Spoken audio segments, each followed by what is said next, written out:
بسم الله الرحمن الرحیم. عزتمندو کتونکو السلام علیکم ورحمت الله وبرکاته. سوشل میډیا باندې به یو نوجوان عالم درس کو او تاسو به اکثر میسجونه ماته ډېر راتله چې یاره دا عالم څوک دی. موږ هم تلاش کوو چې یاره دا عالم څوک دی.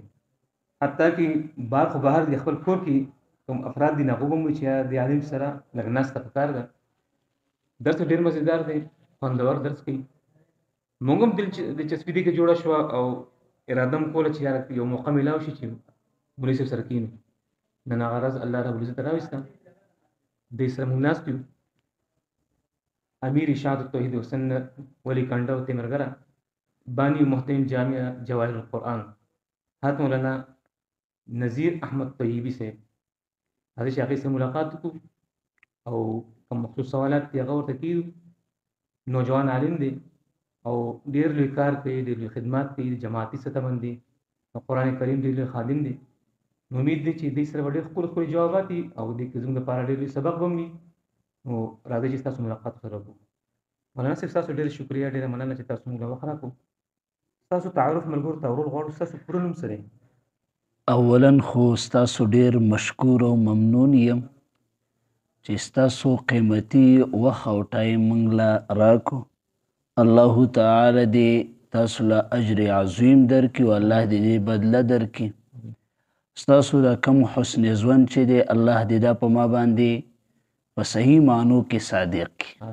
اولنۍ خبره چې زما تعارف، نو زما پوره نوم نذیر احمد طیبی بن بادشاه دی جی. دا طیبي تاسو څه دی وجه؟ بس دا مې د خپل قاید محترم د مرشد او د مربي سره انتهایی مینه ده، نو په هغه مناسبت باندې طیبي منصوب سوی طیب شیخ طیب صاحب حفظه الله. کله چې ماشوم وای نو والدین یا استادان په کوم نوم یادول؟ په اوله کې چې کله وړوکی وم نو چا به د مینې نه یو نوم وایو، چا به بل نوم وایو، خو پلار به راته کله نظیر بچی وایو، کله به نظیر الله وایو. ماماګانو به هسې د مینې نه یو نوم وایو، خو هغه اوس په دې ځای کې مناسب نه دی چې ستاسو تاریخ پیدایش؟ زما تاریخ پیدایش 1998 دی جی. ستاسو خاندان قبیله څه؟ زمونږ غټه سطح باندې مشاڼي او بیا ښکته پای کې شاخ جونخیل. سکونت حالن ستاسو ډېر ښه څه دی؟ اوس فلحال په ولی کنډو تیمرګره کې اوسېږو. اصلي او ابایي کلی زمونږ برابرول خرکنۍ دی. دې ځای ته راتګ سبب څه؟ دلته د راتللو وجه دا وه چې دیني خدمات چې څومره موږ کتابونه وکتل او استادانو حالات معلوم کړه، نو په بانډو کې دیني خدمات ډېر نه کېدل او د هغې وجه قلت د افرادو. نو د دې وجې نه انتخاب د دې ځای مې وکړو، خاص کر د خپل استاد محترم شیخ سید الرحمن صاحب په مشوره باندې د دې ځای انتخاب مې کړی. تاسو اول بچي څومره دي؟ دوه مې بچي دي، درې وو خو یو وفات شوی دی، دوه ژوندي دي. څه مصروفیت دي؟ هغه ماشومان دي، واړه دي جي. تاسو وړوکوالی کوم ځای تېر کړی دی؟ ما وړوکوالی خو اصل کې چې کله ډېر وړوکی وم د بلوغه پورې زه په خپل کلي علاقه کې وم او بیا د هغې نه کته صوابۍ کې مې ډېر وخت تېر کړی دی. صوابۍ کې کوم ځای؟ صوابۍ کې پنجپیر کې، خو د پنجپیر په نسبت سره مې په ګندف کې ډېر وخت تېر کړی دی. ابتدایي عصري تعلیم څومره کړی؟ بس شپږمو پورې مې ویلی دی جي. او دیني تعلیم؟ دیني تعلیم تخصص مې کړی الحمدلله. ماشاءالله. کومو مدرسو کې تاسو سبقونه ویلي؟ زما شروع د دارالقرآن پنجپیر نه شوې ده. 2009 کې زه د مولانا عبدالمنان صاحب سره د وړوکي طالب په حیثیت باندې تللی وم. خلک د تعبیر د چڼې کوي، خو زما د چڼې تعبیر خوښ نه دی او هلته پنجپیر کې هغوی دور حدیث کوو، ما ورسره ناظره کوله. 2009 کې څه یو 2-3 میاشتې مې هلته تېرې کړې وې. بیا د هغې نه وروسته دارالعلوم تعلیم القرآن ګندف ته تللی وم په 10 کې. نو 10 و 11 12 13 14 دا ټول کلونه مې هلته تېر کړي تر د خامسې پورې. رابعه مې هلته ویلې وه. بیا د رابعې نه هلته مې چې رابعه وویله نو خامسې او سادسې له خال ته راغله او بیا تکمیل له باجوړ ته لاړم. تخصص په الفقه له بیا دغه ته لاړم 400 ته الجامعة الشرعیه شیخ سید الرحمن صاحب سره مې وکړ او بیا هلته مشکات هم ورسره ویلی کېده او فقه مې ټوله ویله.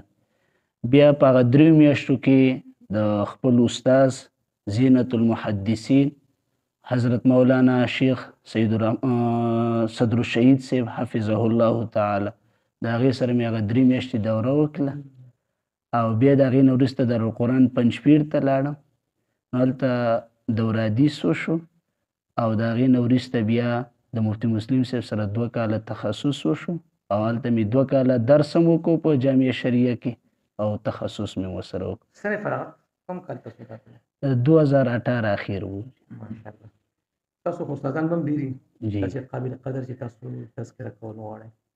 زما تاسو څو کړه زما ټول استادان ماته ګران دي او د ټولو سره مې ډیره زیاته مینه ده. نوم اخیستل د یو مناسب ونه ګڼم. کوم علماو نه تاسو قرآن کریم زده کړی؟ قرآن خو مې د ډیرو استادانو نه ویلی دی. د قائد محترم صاحب نه مې 3 ځل ویلی دی.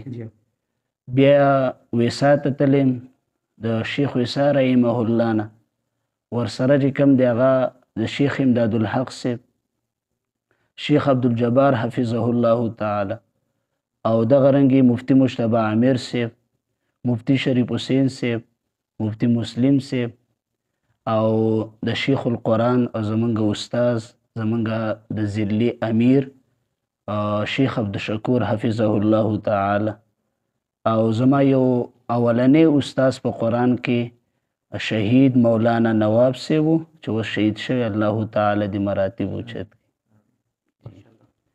په طالب علمۍ کې بهترین ملګری څوک در سره؟ بهترین ملګری په طالب العلمۍ کې هارون اوس په هجرت دی. تدریسي خدمات سری؟ تدریسي خدمات الحمدلله بس مخکې خو په 400 کې او اوس په دې تیمرګري والۍ کنډه او جواهر القرآن کې د طلباو په دعاګانو باندې د ملګرو په دعاګانو باندې تر 3 درجو پورې تدریسي خدمات سرته رسو. دغه جامعه جواهر القرآن ستاسو په زیر اهتمام کې ده؟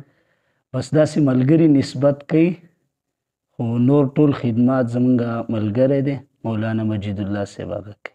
تاسو مدرسه کې کوم ستاسو په نگرانۍ کې چلیږي څه سالانه ترتیب سره؟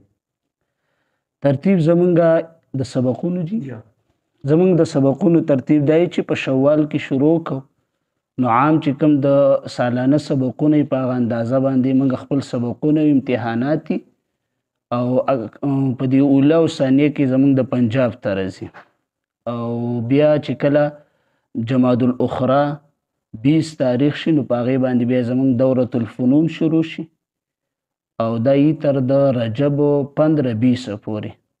بیا د هغې نه وروسته په 10 شعبان باندې د رمضان دوره تفسیر شروع کو او بیا تر اختره پورې دغی اختر چې 15 ورځې تېرې شي بیا زمونږ سبقونه شروع شي الحمدلله. مستقبل کې ستاسو څه رایې دی اراده چې په دې مرسته کې څه کول غواړئ؟ را روان وخت کې مې سوچ او فکر دا دی چې یو دا ځای د مکان په اعتبار سره وسعت پکې راشي او بل د تعلیمي طریقې سره وسعت راشي ان شاء الله تعالی تر د تخصص پورې به دا ځای رسوم. ورسره مې دویمه اراده د عصري علومو هم ده چې 10مه پورې چې کوم دی پرایویټ سکول هم پکې شروع کړم انشاءالله. دومره غټه جامع چلول خو ډېر ګران کار دی. آمدن ستاسو څه پوزیشن دی؟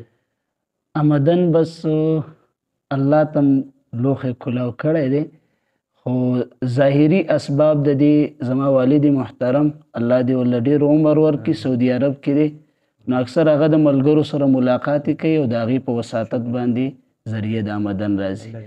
دلته زمونږ د کلي علاقې خلک هم ښه دي ورسره زما ماماګان دي نو د هغوی تعارف هم دی او د هغوی په وساطت باندې کار کېږي الحمدلله.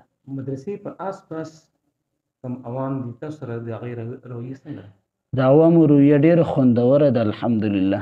ابتدایي حالاتو کې مونږ ته د معتزله او د خوارجو دغه رنګې د ګمراهو په نوم باندې خلکو کتل تر دې پورې چې زه دلته رالم په اولني وخت کې نو خلکو په موږ د ګمراهۍ او د معتزلو فتوا راکړې وه. خو په مرور د زمانې سره لله الحمد چا چې فتوی لګولې وي هغو خلکو ته به خلکو طاغوتیان او جمهوریان ویل، بدعتیان به ورته ویل، مشرکان به ورته ویل، او موږ ته خو پنجپیریان ویل. موږ په پنجپیریانو نه خفه کېدو. لله الحمد میدان موږ وګټو الحمدلله. اوس دې وخت حالات سازګار دي؟ بالکل خوندور حالات دي، ټول ملګري دي، او چې کوم مخالفینو الله تعالی هغوی له شکست ورکړي لله الحمد. کم ځای کې نن سبا د قرآن او حدیث درس ورکوي؟ اوس په د خپل جامعه کې هم د قرآن عظیم درس کوم او ورسره د فنونو، او په خپل د امامتۍ په مسجد کې درس حدیث کوم. نور ملګري دی هغه درس قرآن کې، زه درس حدیث کوم. ماهانه درس یا افطاري درس شته؟ ماهانه درس مې د زنانه و، خو څه اعذارو د وجې نه لږ ملتوي شوي. انشاءالله دوباره به شروع کړو. شاګردان خو هم ډېر دي، داسې قابل قدر شاګرد چې تاسو تذکره کول غواړئ؟ شاګردان هر یو قابل قدر دی، الله تعالی دې ټول کامیاب کړي. تاسو د جامعه وحدت سره الحاق کړی او د وحدت سره مې الحاق د کړی. وحدت وجود تاسو په کوم نظر ګورئ چې دا ولې ضروري وه؟ وحدت په ځان باندې نعمت عظیمه ګڼم، او دا د الله تعالی یو لوی احسان و. د قائد محترم په موږ باندې یو دست شفقت و چې موږ د داسې عظیم بوټ انتخاب کړی دی. الله دې د قائد محترم په عمر کې خیر او برکت واچي. څه تجویز څه مشوره چې تاسو هغو ورکول غواړئ چې د مخکې ترقي وکړي؟ بس زه کشر یم، قائد محترم چې په څه طریقې سره چلی موږ ورته لبیک وایو او هرې خبرې ته هغه تیار یو. خو درس نظامي دي چې نورم منظم کړی شي نو ډېر به ښه. بعضې ډېر مدرسې دي، بعضې ډېر ملګري چې هغوی اوسه پورې وحدت سره الحاق نه دی کړی. نه کول څه وجه کېدای شي؟ نو د وحدت سره د الحاق نه وجه زما په ذهن کې بزدلي ده، دویمه منافقت دی، او دورنګي ده. که یو صفا سړی او د اشاعت اکابر خپل استادان او مشران ګڼي نو ولې نه کوي؟ زمونږ اشاعت په څه کې کم دی، او په هر لحاظ سره ستا سره معاونت او مرسته او سپورټ شته دی. نو ته د چا نه متاثر یې چې هلکه د وحدت سره الحاق نه کوي؟ دا د دې لوی نعمت ناشکري ده. قدر به والله عالي ورشي چې کله دغه د خپلو ځایونو نه خلک راوشړي بیا به وحدت ته کښېني. جماعت سره ستاسو وابستګي د کله ده؟ جماعت زه خو د وخت نه پنجپیری یم، چې پیدا شم پنجپیری یم الحمدلله. زمونږ مشران، زما والد محترم او زما تره په کلي علاقه کې به په دې باندې یادېدل د پنجپیري په نوم باندې، او کلي علاقه کې به خلکو چې بدعات کول د اوومې او څلوېښتمې به کولې، نو زما والد محترم او تره به د دې څیز نه اجتناب کو. نو خلکو به ورته ویل تاسو ځان نسې بزرګان جوړ کړي. دا وخت نه الحمدلله پنجپیري یادي. مرکز سره ستاسو ربط تعاون ربط مې شته دی، تعاون کې کمزوری یم، الله دې توفیق راکړي. تاسو خو د دې حلقې ولي کنډه او امیر یې، جماعتي مشوره په احترام سره کېږي؟ او الحمدلله په احتمام سره کېږي. ملګرو څه پوزیشن دی، کارکردګي څنګه؟ ملګري خو دلته اوس موږ کم یو، خو انشاءالله تعالی د وخت تېرېدلو سره به ملګري زیات شي، ځکه چې دلته کار بالکل نوی و. نو د دې وجې نه ملګري یو 5-6 علما دي، نور طلبه هم تیار کړي دي، او طلبه ډېر دي الحمدلله. ماشاءالله. د مدرسې کې ستاسو خپل تنظیم جوړ شوی؟ په مدرسه کې د طلباو تنظیم خو نشته دی، او نور زمونږ دا کوم استادان چې دي هغه د تنظیم سره مربوط دي. ډېر ملګري دي چې هغه ښه په قرآن پوهېږي، درس د قرآن نه کوي، یا تنظیمي کارونه کې سستي کوي. څه تنبیه ورکوئ والا؟ نو دا اصل کې د شیخ رحمه الله د امام الانقلاب محمد طاهر نور الله مرقده په وصیت باندې خاورې راډیل دي، او د شیخ صاحب رحمه الله حقیقي مرګ دا دی چې څوک درسونه د قرآن پرېږدي. او فکار دا ده چې ځان ته یو سړی اشاعتي وایي، نو چې بیا د اشاعتي تعارف دا دی قائد محترم وایي چې هغه به یا درس د قرآن کوي یا به اوري. نو زه ورته وایم چې یاري کړی زړه به سندان کې پکې پیښیږي د پلکونو ګزارونه، چې پنجپیری ځان ته وی نو درس د قرآن به کوي، یا به ځان نه نوم د پنجپیري لري کوي، یا به چې کوم دی هغه درس د قرآن کوي. جماعتي رکن سره چې تاسو اول ځل ملاقات کوئ نو لومړنی تپوس څه کوئ؟ درس شته که نشته، خدمات څه دي؟ تاسو خیال کې د قرآن کریم ترویج دروس په ښه طریقې سره چې عام شي داسې کوم ځای کې دي شي؟ د قرآن درسونه په احسنې طریقې سره یو خدا دی چې ګشتونه وشي په عوام پسې. دویمه مهمه خبره دا ده چې د درسونو ټایم کم کړی شي. نیمه ګنټه ده چې د نیمه ګنټې په ځای باندې 15 منټ شي، نو چې په نیمه ګنټه کې 100 کسان کینی، نو چې 15 منټ شي نو انشاءالله 40 کسان به کینی. آیا د لږ ټایم کې دا خلک پوه شي؟ انشاءالله انشاءالله. درسونه خو ډېر دي ماشاءالله، نن سبا د زمانې تاسو اورئ، علما هم ډېر دي. ستاسو په نظر کې بهترین مدرس کوم دی چې هغه ښه طریقې سره قرآن ښایي خلکو ته او خلک یې پوهېږي؟ استادان خو زما ټول خوندور دي او ټول بهترین انداز سره درس کوي. خو که د یو نوم تصریح ونه کم نو یو وبکم خیر دی، او نور استادان که زما خبرې اوري خیر دی، نه دي خفه کېږي. مفکر اسلام، شیخ القرآن والحدیث، استاذ محترم مفتی مجتبی امیر صاحب درس ډېر انقلابي درس دی او ډېر ښایسته رنګی دی. تاسو په خپله مدرس هم یې، طالب هم پاتې شئ. ستاسو نظر کې بهترین طالب علم کم یو کېدای شي دا ښه طالب علم دی؟ بهترین طالب العلم دا دی زما په نظر کې چې هغه په خپل هدف باندې، په خپل منزل مراد باندې نظر او د خپل هدف او د خپل مقصود دپاره ټول ژوند هغه تیری، که شپه ده او که ورځ ده، چې په خپل هدف یې نظر او ماده د احساس پکې، نو هغه طالب خوندور دی.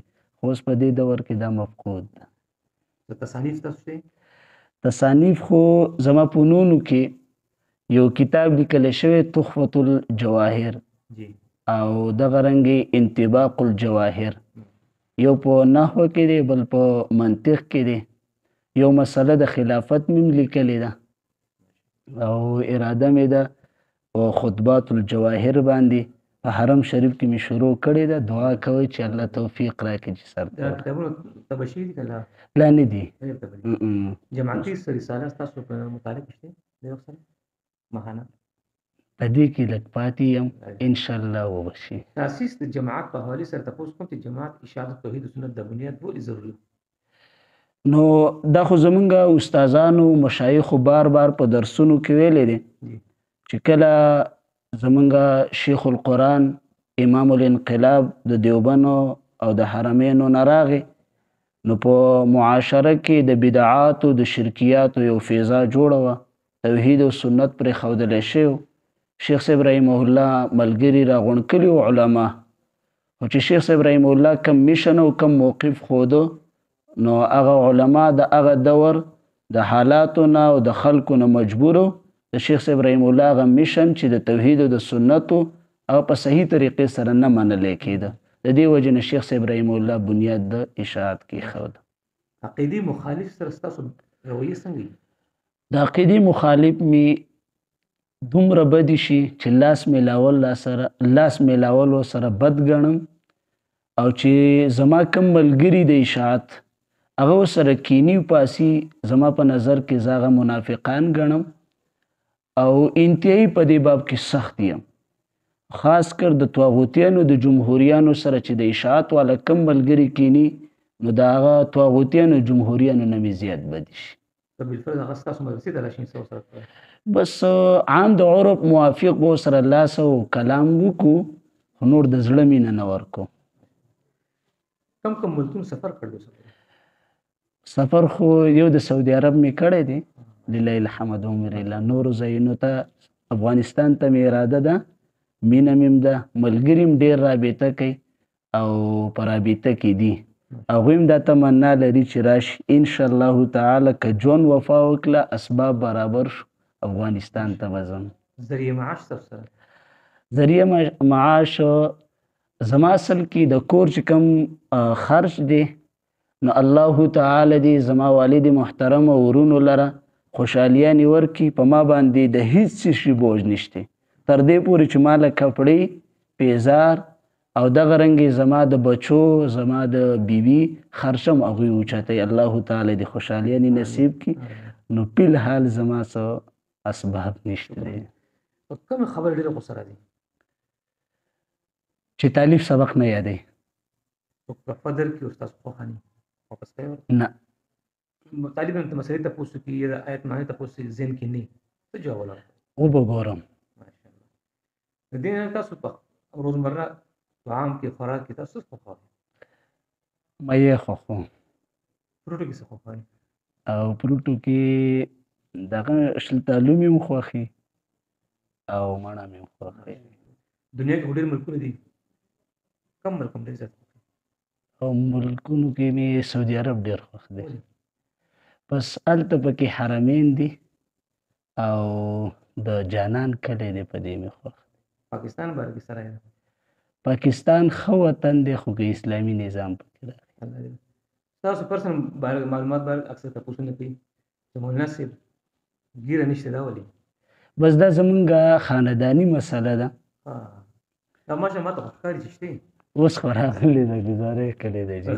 خاندان یې بغاوت وکړ. بس زمونږ ځینې داسې چې بلکل نه، ځینې داسې متوسطې، ځینې داسې چې ډېرې دي. تاسو ماشاءالله ملګري ډېر دا چې رانجې ډېر ښه استعمالي تیل مې خو لکه ځان ښه سمارټ ساتي. بس خیرن پیرن سړی سره مې نه لګي او ځان مې په خپله خیرن پیرن نه یې خوښ. ماشاءالله. لکه ډېر ملګري دا تپوسونه اکثر مونږ کړي چې دې دا ولې دومره سمارټ جوړېږي. دا خو امام مالک رحم الله غالبا مبارک هم داسې راځي. دا خو ظاهري فیشن دی خو چې بس ان الله جمیل یحب الجمال. بس دا بالفعل تقدیر عمل زموږ جمهوریت ملک دی. دا خلک ټول اتفاق وکړي چې یاره دا ملک سمولو الله صرف مولانا نذیر صاحب دی او تاسو ته چې راشئ وزیر اعظم شئ تاسو به څه کوئ؟ زه به اولا اعلان کوم چې زمونږ نظام به قرآني. اول الله زمونږ مشران له مشري ورکړي، خو که ما ته بالفرض میلاو شو نو چې څنګه کېناستم نو اعلان به دی چې قرآن، هر ځای کې قرآن. نو د قرآن نه علاوه په بل شي نه سمیږي. د قرآن هغه عظیم کتاب دی چې زمانې د جاهلیت یې پې سمې کړي دي، هغه کفر او ضلالت او رسومات او دشمني ختمه کړې ده، نو اوس هم ختموي. نو انشاءالله دا وایي. ماشاءالله. تاسو په توپخانې نه څو کتاب پټ کړي، تاسو غل ونیسئ. بس د غل سره کتاب ته اخلو، بیا د هغه وخت مناسب یې ښه ټکوو. د غلطي اصلاح څنګه کوئ؟ د غلطۍ اصلاح زما لږ جذباتي طبیعت دی، دا مې په خپل ځان کې هم نه دی خوښ او الله دې توفیق راکړي چې لرې کړم. اکثر جذباتي طبیعت را باندې حاوي شي نو په کلاس کې د طالب تربیت کوم، خو نور چې کله جذباتي طبیعت مې نه یو جذباتو کې نه یم نو بې ځان خواله راواړم. ماشاءالله ډېر څنګه مزاج لري، داسې د غوسې اثار خو نه ښکاري. کله ناکله چې غوسه شم نو بیا مې جذبات زیات دي. د الله مو خیر سره. تاسو پیدایشي تاسو یې کار وکړو چې لکه زه شاعر سره تعلق لرم، نو ډېر وخت شو منځ کې دې دوران کې اتار چړاو راغلي دي، جنګ جګړې به هم راغلي، مناظرې راغلي، ډېر خبرې وشي. داسې واقعه چې تاسو قوم ته ښکاره کول غواړئ؟ د اشاعت په میشن کې